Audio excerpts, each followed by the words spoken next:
morning guys, ito yung tubig na nanggagaling sa paliguan ng bibi. Ayan guys, oh.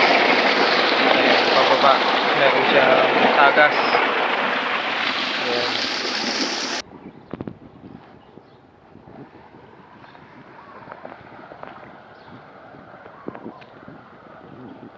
Ayan guys, pababa siya.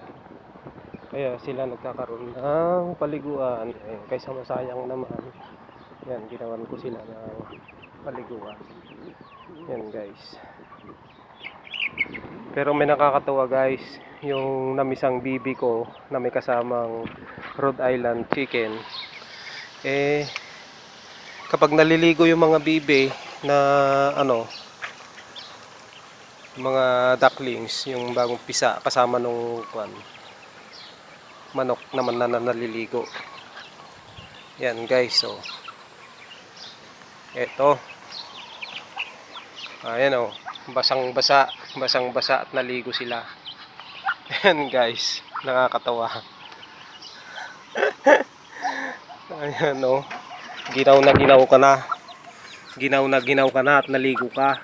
Ayun na, ganyan, gaya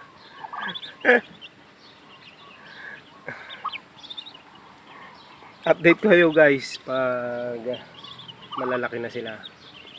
Ayan guys, at kung namisa yung malapit na rin mamisa yung isa. Paki-subscribe po and like and share. Paki-support po. Maraming salamat po.